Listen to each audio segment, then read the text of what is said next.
Donald Trump जी, आप इस तरह का स्टेटमेंट देते हैं कि लगता है कि पूरे दुनिया के बादशाह आप ही हैं। आप अपने आप को समझते हैं कि आप जो कह दीजिएगा वही कोई भी कंट्री करेगा। ठीक है, आप सुपर पावर हैं, पैसे वाले हैं, देश हैं।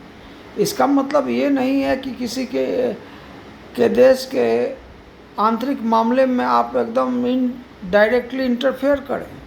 आपने कहा ईरान को कि अगर ईरान पहले की शर्तों पर रहेगा कायम, उन्हें मानेगा, तो यह जो लड़ाई है, जो ऑपरेशन है ईरान के अगेंस्ट में, वह ख़त्म कर दिया जाएगा। लेकिन अगर वह हमारे कंडीशंस को नहीं मान रहा है, हमारे शर्तों को नहीं मान रहा है, तो हम बहुत बड़ा अटैक करेंगे ईरान के ऊपर। तो मैं यही कहना चाहूँगा कि आप अटैक कीजिएगा तो आप पर भी तो अटैक ईरान करेगा, वो मिसाइल से ही करे। ठीक है, आपके उतना वो शक्तिशाली देश नहीं है ईरान, लेकिन जो रिसोर्सेज हैं उसके पास, उससे वह ज़रूर लड़ेगा आपसे, और लड़ना भी चाहिए।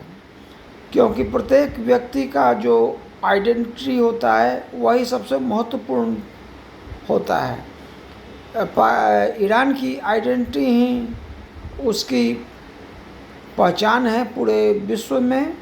वह अपने आइडेंटिटी को कायम रखने के लिए वह माकूल आपका जवाब देगा। इस तरह से लड़ाई और भड़कती चली जाएगी। तो मैं यही कहूँगा डोनाल्ड ट्रंप जी से कि आप पीस की रास्ते को अपनाएं, और जितना जल्दी हो सके डायलॉग टेबल पर बैठकर, पीस टेबल पर बैठकर नेगोशिएशन करें। बातचीत के द्वारा सभी समस्या का हल हो जाता है।